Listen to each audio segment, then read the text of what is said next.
Brasil nós temos 4 tipos de aposentadoria: por tempo de trabalho, por idade, por invalidez e aposentadoria especial. Trabalhador contratado ou autônomo que contribui com a Previdência Social tem direito a todos os benefícios oferecidos pelo INSS. E agora vamos ouvir a opinião do pessoal nas ruas. Estava vendo aí uma reportagem aí falando que iriam aumentar o tempo, não é isso? Então, mas no momento 30 mulheres e 35 homens, para mim tá bom. Não sou aposentado ainda, eu acho que eu vou ter dificuldades para se aposentar, porque eu não trabalhei tanto registrado assim, eu trabalhei muito autônomo e não paguei os meus direitos, então eu acho que eu vou ter dificuldades de aposentar. Paguei 35 anos, quando me aposentei pagava R$530, quando eu fui me aposentei com R$560. Isso é uma vergonha para um país que a gente paga a vida inteira e se a gente vai se aposenta com um salário mínimo. Isso não está certo. Eu acho que certo seria menos tempo de contribuição e do salário justo, né? Às vezes o que eu ganho dá para mim pagar um aluguel, não dá para mim comprar um remédio. A maioria eu tenho que comprar. Que na farmácia eles só dão o remédio da pressão e da diabetes. Eu tenho vergonha de falar que sou aposentado. É complicado, né? Antônio Goulart dos Reis é mineiro de Vargem Grande e começou cedo na política, ingressando em 1972 no então MDB, Movimento Democrático Brasileiro. Em 1996, foi eleito pela primeira vez vereador em São Paulo pelo já PMDB e mais tarde se reelegeu por 4 mandatos consecutivos. Na Câmara Municipal Paulistana, além de ter conseguido a aprovação de 76 leis de sua autoria, foi presidente da Comissão de Constituição, Justiça e Legislação Participativa. Em 2014, já pelo PSD, foi eleito deputado federal com 92.546 votos. Antônio Goulart é conselheiro vitalício do Esporte Clube Corinthians Paulista.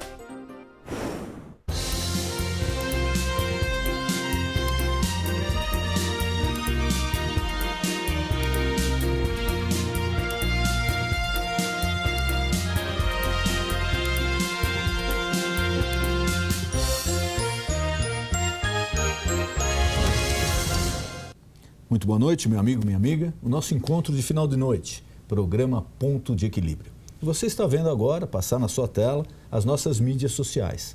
Nosso Facebook, nosso site, WhatsApp, e-mail, todas as mídias sociais. Se você quiser participar, sugerir, criticar, dê sua opinião, é muito importante para nós. E nessa noite é com imenso prazer que eu recebo o deputado federal por São Paulo, pelo PSD, Antônio Goulart. Deputado, muito obrigado por ter aceito o nosso convite. É um prazer receber o senhor aqui. Obrigado, Denis. É uma alegria muito grande estar aqui. Quero cumprimentá-lo pelo programa e dizer que o nosso mandato está à disposição e vamos sair debater aquilo que você achar que devemos, né, do plano nacional e o nosso papel na política para tentar consertar aquilo que foi feito de mal feito e que hoje nós estamos aí trabalhando muito, a Câmara dos Deputados, o Congresso Nacional de maneira geral, para dar um reequilíbrio ao nosso país, para que a gente possa continuar gerando emprego, que o país possa retomar a credibilidade. Então, estou à sua disposição e muito obrigado pelo convite. Prazer é todo nosso, deputado. Nosso telespectador acompanha, nós também estamos passando aí por uma situação de uma turbulência. E essa legislatura começou, acho que em matéria de turbulência, eu não me lembro de outro começo assim tão turbulento para um presidente recém-eleito, né? Porque a presidente Dilma foi reeleita, e também para o Congresso. Foi um começo de ano, um começo de legislatura muito complicado. Já está assentando a poeira, como falam, ou ainda está com muita coisa pendente, deputado? Na realidade, começou realmente muito atabalhoado, né? E com as medidas provisórias do ajuste fiscal, que foi votado esta semana na Câmara dos Deputados, e a partir da semana que vem já começa a ser discutida e votada no Senado da República, eu acredito que vai haver uma acomodação. O Brasil precisava disso, o ministro Joaquim Levy vem do mercado financeiro, vem da iniciativa privada, conseguiu dar um tom diferenciado né? E as propostas realmente vêm de encontro àquilo que é necessário para o equilíbrio das contas públicas. Houveram muitas discussões nesse início de ano e aprovamos anteontem, a segunda medida provisória, os destaques ontem. Então, na Câmara, praticamente tem uma acomodação no que diz respeito aos ajustes fiscais. Temos um problema muito sério, que foi o principal problema do início do ano, que é a Operação Lava Jato, né, e a CPI da Petrobras. A Câmara está se debruçando muito nisso. Hoje, esta semana, um grupo de deputados da CPI estiveram em Curitiba, ouvindo as pessoas que estão presos, políticos e também empresários. No domingo, um grupo de deputados da CPI irá a Londres ouvir também um empresário que se dispõe a entregar alguns documentos, comprometendo também diretores da Petrobras, né, que também estaria devolvendo, né, alguns recursos que foram desviados de lá. Então, eu acredito que é o momento de encontro. Nas dificuldades é que a gente encontra as grandes soluções. O Brasil tem fôlego para a recuperação. É um país que nós temos que acreditar muito, não podemos deixar a peteca cair. Né? Então, o Congresso também, neste momento, as pesquisas mostram que está conseguindo aumentar a sua credibilidade. Em todas as pesquisas de opinião, o Congresso Nacional era muito mal avaliado, devido à postura do atual presidente, Eduardo Cunha, e o excesso de trabalho. Hoje a gente entra na Câmara dos Deputados às 7 horas da manhã, começa a funcionar as comissões, as frentes parlamentares a partir de 8 horas da manhã e trabalhamos todos os dias até 11 horas da noite, meia-noite, uma pauta repleta, né, de projetos, tanto de projetos de parlamentares como projeto do Executivo, e o Congresso realmente está numa atividade muito grande. Eu acho que está cumprindo o seu papel. E o Poder Executivo, agora sob a coordenação política do vice-presidente Michel Temer, tem procurado dialogar mais com o Congresso. O que faltava era este diálogo, e o Michel Temer tem muita habilidade para isso, e eu acredito que vamos colocar a casa em ordem. Realmente, os outros deputados que estiveram aqui, os outros políticos, analistas políticos, eles tocam exatamente nesse ponto que o senhor falou. Faltava uma coordenação política melhor. Faltava um contato. Começou muito arisca a relação da presidente Dilma, tanto com o vice Michel Temer, como com o presidente do Congresso, como o presidente Cunha, quanto também com o Renan. Exato. Parece que existia uma área de atrito ali, ninguém estava se entendendo e com isso as coisas não fluíam, as coisas não andavam. O vice-presidente Michel Temer, que eu mando um abraço, foi meu professor de Direito Constitucional, Direito Constitucional na PUC, e eu tive o prazer de, há um ano atrás, encontrar com ele. Parece ser a pessoa indicada para isso. Mas alguns partidos ainda se mantêm um pouco reticentes. O senhor acha que tem algum fundo de verdade nisso ou é só por não querer colaborar? Na realidade, eu acredito que se tivesse havido um chamamento, inclusive para os partidos de oposição, no início deste governo e desta legislatura, até os partidos de oposição viriam colaborar. Houve esse aceno, o próprio ex-presidente da República, Fernando Henrique Cardoso, havia dito que existe uma disposição de colaborar e não houve esse diálogo. O Michel, acho que veio no momento certo, a gente não pode reclamar que foi tarde, nunca é tarde, né?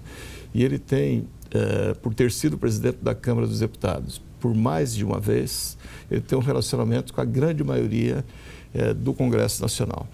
E mesmo os deputados novatos, eu sou um deputado de primeiro mandato, mas sou amigo pessoal do vice-presidente Michel Temer, militamos juntos no MDB durante mais de 30 anos, né? Os deputados novos, todos têm uma referência muito boa do vice-presidente Michel Temer. Então, ele chamou para auxiliá-lo várias pessoas do mundo político. O Eliseu Padilha, que também foi parlamentar, foi ministro de alguns governos, que tem uma habilidade muito grande, um conhecimento muito grande. outros, o Moreira Franco, que foi governador do Rio de Janeiro. Então, tem vários atores ajudando nesta composição política. Mesmo alguns partidos chamados da base aliada não estava alinhado. No começo, realmente, parece que o que ia... Porque a gente veio com aquela ideia, né, no governo Lula, o que o governo mandava passava sem o mínimo esforço. Mandou, passou, mandou, passou, mandou, passou. No começo do governo da Dilma, também, da presidenta Dilma, a mesma coisa. De repente, parece que a coisa virou completamente. Então, o que mandava não passava, independente se era bom ou não. Mas acontece o seguinte, essa independência, Denis, é de fundamental importância para a democracia. Você tem que ter aliados, mas não capachos. E o presidente Eduardo Cunha, na campanha, eu mesmo participei de muitas reuniões com ele em São Paulo e em Brasília, na campanha para presidente, e sempre pregou, e os deputados sempre exigiram a independência do parlamento, o que é salutar para a democracia. Então, veja na medida provisória aprovada anteontem, que é a medida provisória 664. O PTB apresentou uma emenda, um destaque, que diz respeito a uma reformulação do fator previdenciário. Muitos deputados, inclusive eu, que estamos na base de apoio do governo, votei contra o governo, mas pela reformulação do fator previdenciário, que é um crime contra a pessoa que prestou tantos anos de serviço. Eu queria que o senhor explicasse um pouquinho mais, porque isso daí para o nosso telespectador é importante, para a sociedade é importante, porque fala da aposentadoria, né? Exatamente. É uma fase da vida que a pessoa já está encerrando as atividades profissionais, precisa ter um certo respaldo. Eu gostaria que o senhor explicasse um pouquinho como funciona, o que é essa medida, aonde ela poderia melhorar. Então, o fator previdenciário, ele começou a ser aplicado no governo Fernando Henrique Cardoso devido à dificuldade financeira da Previdência. A arrecadação, a contribuição passou a ser menor do que os salários que eram pagos, a aposentadoria paga. Aí aplicou-se o fator previdenciário. Se a pessoa não tivesse a idade suficiente, ele teria, por exemplo, a pessoa contribuía por R$ 1.500. Ele iria receber, se aposentasse, R$ 1.032. A proposta agora do PTB, ele dá um equilíbrio, que a pessoa completando, no caso de mulher, entre idade e tempo de contribuição, 90 anos. Muitas pessoas falam, não, então eu vou só aposentar com 90 anos, não é isso? Não é. Ele tem o tempo de contribuição, mais a idade, 90 anos, a mulher, ele recebe o total. Não tem a aplicação do fator previdenciário. E seria homem, um exemplo mais ou menos, uma mulher hoje com 60 anos de idade, uma senhora com 60 anos de idade, contribuiu que 30, tenha trabalhado 30 anos, contribuído para a Previdência, atingiu os 90 anos. Exatamente. Aí ela recebe a integralidade da sua contribuição. Caso não tivéssemos aprovado, teria sim aplicado o fator previdenciário. E os homens aos 95. Seria a mesma coisa, um senhor de 65 anos que tenha contribuído 30 anos, atingiu na somatória 60 mais 35, 95, receberia a totalidade. Exatamente. Você vê, em outros países, quando se tem o lançamento de uma candidatura a presidente da República, uma das primeiras visitas que os candidatos fazem é a Associação dos Aposentados, porque o aposentado faz parte da economia, ele viaja, ele consome cultura, ele consome gastronomia. E no Brasil, infelizmente, o aposentado ele está condenado a ficar em casa, né? Às vezes não dá nem para o remédio que ele toma, já consome uma boa parte da aposentadoria. Exatamente. Então, com isso, a gente vai resgatar o ganho dos aposentados. Mesmo o governo, na proposta, um reparo para menor das contribuições do INSS, ele está agora estudando, porque sabe que toda a população apoia aquilo que nós aprovamos. Uma maneira de conversar com a federação, com as associações de aposentados e negociar com a Câmara. Inclusive foi proposto anteontem, antes da votação, que constituíssemos uma comissão para, em 180 dias, discutir um novo modelo.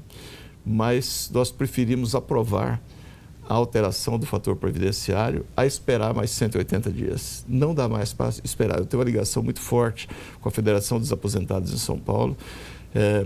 Participo também toda primeira quinta-feira do mês de uma reunião dos aposentados da CMTC, da antiga CMTC. É muito ruim a situação do aposentado. Cada mês que passa diminui a receita e aumenta a despesa. Nós aprovamos recentemente, Denis, um ano e meio atrás, a gratuidade de passagem para homens aos 60 anos. Antes nós tínhamos a gratuidade de passagem para mulheres aos 60 anos e homens aos 65. Eu aprovei um projeto na Câmara Municipal de São Paulo, reduzindo essa gratuidade para homens também aos 60 anos. Aumentou muito o número de pessoas que viajam pela cidade, fora do horário de pico. Não atrapalha em nada, não atrapalhou, não causou mais despesa para o município e faz com que as pessoas pelo menos vivam um pouco mais. Então, o aposentado, o idoso, ele tem que ser tratado com dignidade. Hoje eu estava no centro da cidade de Dutra, uma senhora que faz parte da Associação dos Aposentados da CMTC, que é o bairro de Cidade de Dutra, foi em homenagem ao ex-presidente Dutra, né, que era um bairro de trabalhadores da CMTC. E ela me levou dentro de um ônibus para me mostrar os assentos reservados para os idosos. São assentos que o cidadão tem que fazer o malabarismo, tem que subir 3 escadas. Quer dizer, já para o C2 já não tem tanta agilidade. Mas deveria ser um lugar bem mais fácil, de ter acesso bem mais fácil, né? E, na realidade, é um convite para o idoso não entrar naquele ônibus, né? Então, tem muitas coisas para consertar. Mas, deputado, desculpe, só voltando um pouquinho para o assunto da aposentadoria, que é uma dúvida também que o nosso telespectador tem. Esse fator previdenciário valeria só para as aposentadorias daqui para frente ou atingiria também as antigas? Corrige as antigas. Corrige as antigas. Corrige as antigas. A pessoa que hoje está tendo praticamente uma indústria da desaposentação. Por quê? O valor da aposentadoria não dá para o aposentado sobreviver. Então, tem muitos aposentados entrando com ação na justiça para conseguir a desaposentação para voltar ao mercado de trabalho. Com esta medida, o aposentado poderá recorrer ao INSS, entrar com uma petição no INSS, né, e reaver aquele tempo que ele foi lesado. Porque as pessoas às vezes questionam muito, né? Eu vou falar de um exemplo que eu tenho em casa. Meu pai já tem 84 anos de idade, aposentado. E quando ele se aposentou, ele recebia, não sei, parece que era equivalente, se não me engano, a 5 ou 6 salários mínimos na época. E foi perdendo, chegou agora e está ganhando metade do que ele ganhava quando se aposentou. Nesse caso também, a lei abrangeria? Poderia se pleitear essa diferença? A qualquer momento, o aposentado poderá entrar com a revisão, né? Mas o fator previdenciário não é retroativo. Ele pode até questionar judicialmente. O que ele pode entrar com a revisão é porque existem muitas injustiças e muitas pessoas... Se atualizaria, mas não dá para buscar o atrasado. Não dá para buscar o atrasado. Tá. Né? Mas com relação à revisão da aposentadoria, existem muitas ações, tem advogados especialistas, né, na Previdência, né, e que têm buscado as imperfeições, as injustiças da Previdência. Eu estive também com o ministro Gabas na semana passada falando sobre isso. Existe um problema também muito sério, que muitas pessoas não sabem da gravidade. Muitos idosos que têm uma grande aposentadoria, acontece isso com ex-militares e tudo mais, ele está com 85, 90 anos, se casa com a pessoa da sua relação com 18, 19 anos de idade. Ele vai ter mais 1, 2 anos de vida, vem a falecer e aquela pessoa começa a receber a sua aposentadoria. Então virou uma indústria isso aí. E hoje o INSS, a Previdência já tem várias ações para corrigir esse estado de coisa e tem muitas pessoas também que não contribuiu às vezes 1 ano, 2 anos, tem o advogado de porta do hospital, chega lá, tem uma pessoa no aparelho, lá no oxigênio. Final. Aí o advogado de porta do hospital pergunta para a família, contribuiu para o INSS? Não. Vão lá no banco, recolhe uma parcela, a pessoa manda desligar os aparelhos, no dia seguinte ele entra com o pedido de aposentadoria e recebe para o resto da vida. Então, foi criado nesta medida provisória um limite de idade. Qualquer país do mundo, qualquer país do primeiro mundo, ele tem um limite de idade. Na França, por exemplo, a viúva ou o viúvo só tem direito à pensão com mais de 60 anos. Então, criou-se uma tabela, né, que se a viúva tem 20 anos de idade, ela poderá receber por mais 2, 3 anos. E ela poderá contribuir e, a partir da contribuição dela, aí ela vira aposentar. Certo. Mas não tem mais essa aposentadoria vitalícia. E nós tínhamos também a primeira medida provisória 665, foi criado o seguro-defeso, que é muito importante para o pescador que, no período entre safra, ele não poderia pescar. Virou uma indústria do seguro-defeso.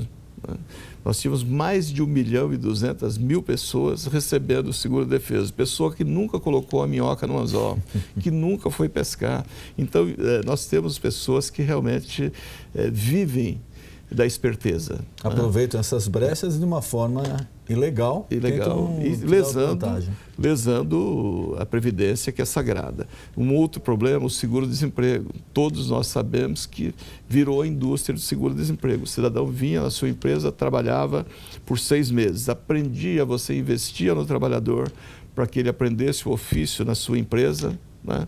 6 meses depois, ele se jogava na área para cavar um pênalti, para ser demitido, aí entrava com o seguro-desemprego. Hoje, a pessoa, para ter direito ao seguro-desemprego, ele tem que trabalhar pelo menos 1 ano. A proposta inicial era 2 anos. Aí houve a negociação, reduziu, mas pelo menos ele vai trabalhar 1 ano para ter direito ao seguro-desemprego. E tem que criar algumas dificuldades, porque as pessoas vão criando dívida, acham as brechas e vão à procura das brechas. E o recadastramento do aposentado? Então, o recadastramento, ele está sempre aberto. Tanto o recadastramento quanto a revisão das aposentadorias, os brasileiros fazem sempre. Não tem até muito problema, a Previdência não tem muito problema com pessoas que faleceram e a família continua recebendo. Isso daí não é um número significativo? Não, isso aí não é um número significativo. O maior problema é filha do general, filho de um servidor público que se casa, mas não se casa legalmente, tem filhos. Isso, infelizmente, a gente conhece, né? Esse problema já é recorrente. A filha de um general, enquanto a legislação prevê o seguinte: dependendo dela ser menor ou maior, enquanto ela não casar oficialmente, né? Exatamente. Ela tem direito de receber. Então, infelizmente, tem muita gente que se aproveita disso, que já leva um relacionamento de fato, de um casamento, já tem filhos, às vezes já tem até netos. Eu conheço um caso que já tem neto. E que, infelizmente, continua recebendo a aposentadoria do pai, que foi um militar da ativa, um general, etc. Isso daí, se pensa em mudar ou não?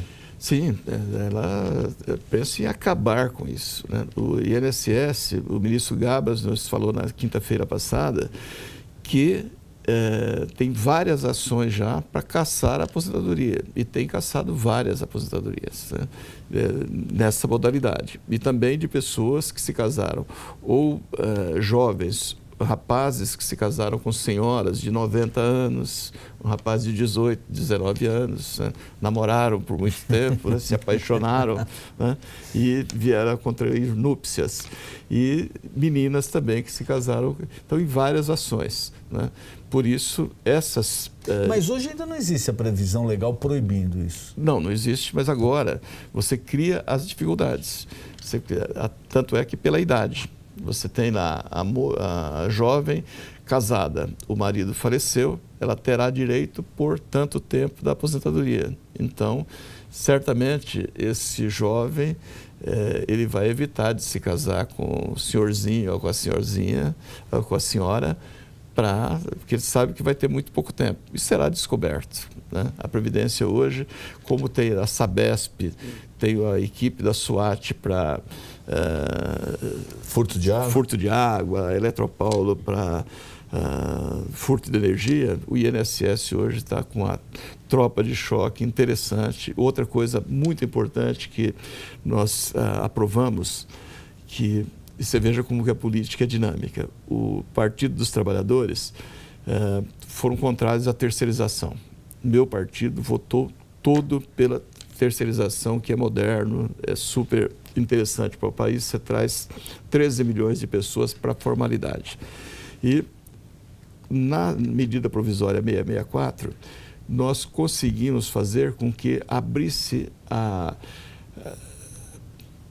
previsão de que para você fazer uma perícia médica, você demora às vezes 6 meses para marcar uma perícia médica no INSS, na Previdência. Agora você poderá fazer em qualquer hospital público. Uma vez aprovado, facilita demais. Então, tira um pouco desburocratiza. Do INSS. Exatamente. E tem muitas pessoas que realmente precisam de se aposentar, precisam de uma pensão temporária, e ele acaba perdendo prazo até por não conseguir marcar a perícia médica. Então, o Partido dos Trabalhadores foi contra a terceirização, mas votou com a gente nessa terceirização desse tipo de serviço, né, que é de fundamental importância. Então, você tem que ir corrigindo, desburocratizar, fiscalizar, porque em alguns países, o Clinton mesmo nos Estados Unidos, fez um aporte financeiro muito importante quando ele estava na presidência para a Previdência, prevendo o envelhecimento da população. O Brasil hoje, você já tem a idade, a previsão da sobrevida de qualquer brasileiro, graças a Deus, graças à qualidade de vida, né, está aumentando a cada ano. Hoje já passa dos 70 anos. Né? Há bem pouco tempo atrás, quando garoto, a gente achava uma pessoa com 50 anos era muito velha, já está vivendo demais. Final da vida. Final da vida. Hoje você tem pessoas aí com 100 anos, com 95 anos. Inclusive, nos Estados Unidos, recentemente saiu uma matéria, no final do governo Bush para o início do governo Obama, ele já alertava sobre isso.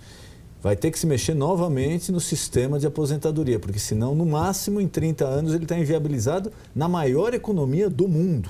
Exatamente. Eles vão ter que mexer, porque lá a idade média, então, lá você vê muitas pessoas, às vezes, de 90 anos dirigindo. Exatamente. Recentemente houve uma reforma em Portugal e na Espanha, não só reduzindo o salário da Previdência, mas também reduzindo o salário de trabalhadores. O momento econômico que o mundo vive, não é o Brasil que está vivendo. Nós tivemos um problema recente de corrupção, de falta de respeito à coisa pública, bandalheira com dinheiro público. Isso é uma coisa, mas a crise financeira ela é mundial. Sim. Né? Os Estados Unidos tiveram uma recuperação rápida, porque é uma crise que aconteceu, começou com a crise imobiliária, houve o poder de superação deles houve também é muito de casa, grande. né? Enxugaram a máquina, Exatamente. Cortaram despesa, acabaram com guerra, trouxe o pessoal de volta e recuperou. E hoje, mas passou um momento muito difícil. O Congresso Nacional, inclusive, discute a redução de ministério, que está cortando do empresário, está cortando do trabalhador, mas tem que cortar também do poder público. Principalmente, é o exemplo. É o exemplo. Então não tem sentido ter 39 ministérios. Então vamos reduzir, se não para 20, para 25, né? E fazer com que cargos desses ministérios também sejam extintos. E os escândalos na Previdência? Porque se comentava recentemente aposentadorias milionárias, valores de indenização de acidentes de trabalho também milionários. Isso daí está ocorrendo um controle maior? Não, um dos últimos casos que teve foi daquela advogada Georgina, né, que até o nome já faz algum tempo, ela continua na cadeia até hoje e tal. Mas hoje praticamente não existe isso, mesmo porque tem a limitação da aposentadoria. Como você bem disse, seu pai, hoje com 84 anos, ele aposentou-se com 5 salários, hoje ganha 2,5 salários. Meu pai, as últimas contribuições dele foi de 20 salários mínimos, que naquela época podia, depois reduziu para 10. Né? Hoje são 8 salários, o máximo de contribuição. Então a pessoa não consegue mais aquela aposentadoria com 20 salários, com 10 salários. Existe o máximo hoje a 4 mil e poucos reais. Né? É evidente que tem servidores públicos, né, que são as aposentadorias especiais. As aposentadorias especiais. Então, mas que cada vez mais está ficando difícil se aplicar golpes na Previdência. Sempre aparece algum advogado que acaba encontrando uma brecha, não é? Nós aprovamos recentemente também a chamada PEC da Bengala, elevando a idade para aposentadoria dos superiores tribunais para 75 anos. Isso era uma reivindicação antiga, reivindicação antiga. Hoje, um juiz ou qualquer cidadão está na plenitude das suas faculdades mentais, com 75 anos. Então, não tem por que um jurista, pessoa que estudou tanto tempo, se aposentar pela expulsória no dia do aniversário, completou 70 anos. Então, você eleva mais 5 anos, é uma economia brutal. Eu não sei exatamente os números, mas porque se ele se aposentar, ele leva o salário. Ele vai se aposentar com salário de ministro.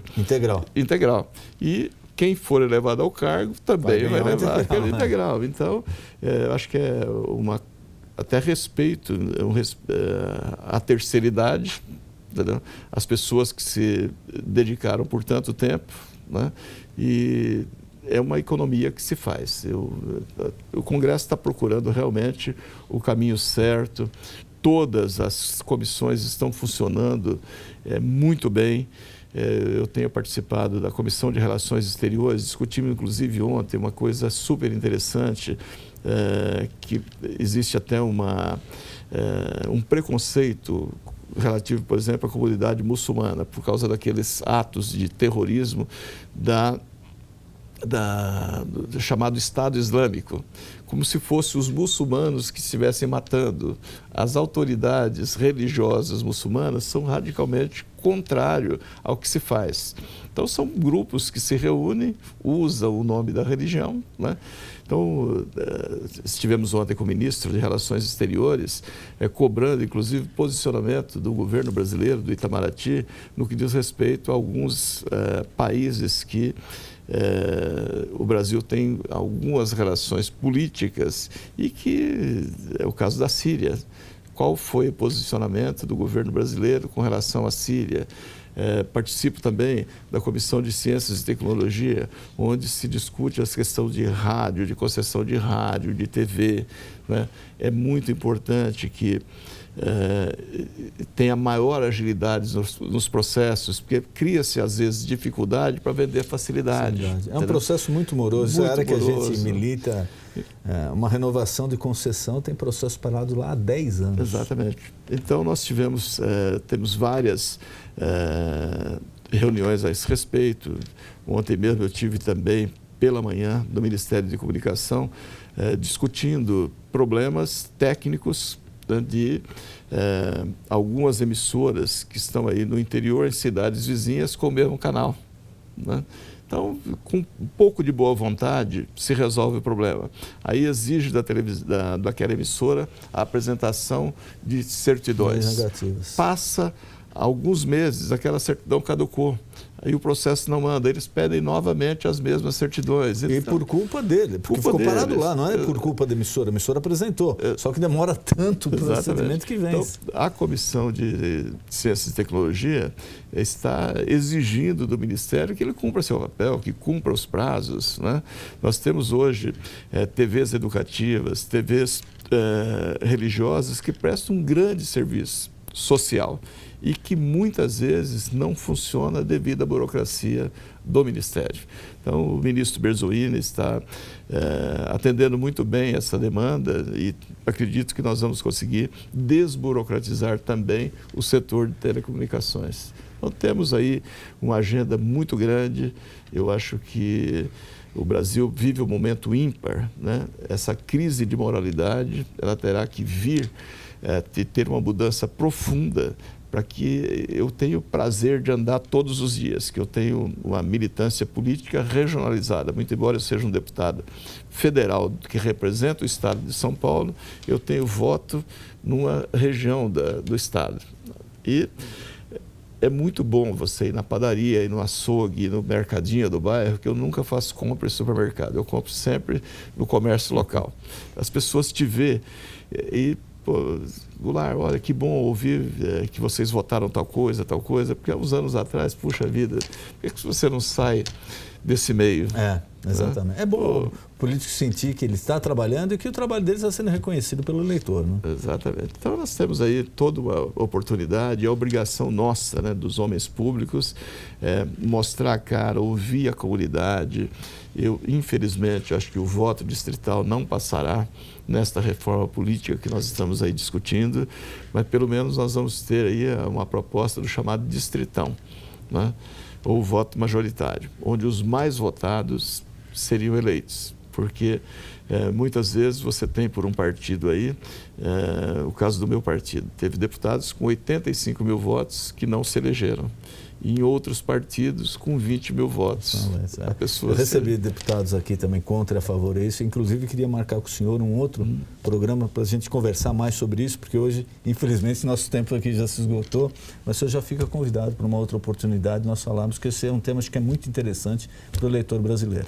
Estou sempre à disposição, quero agradecer muito ao convite, quero deixar aqui meu abraço de gratidão a tudo que o apóstolo Valdomiro tem feito na nossa comunidade. Nós tivemos, inclusive, recentemente a inauguração de um templo maravilhoso lá próximo do Largo do Socorro, em Santo Amaro.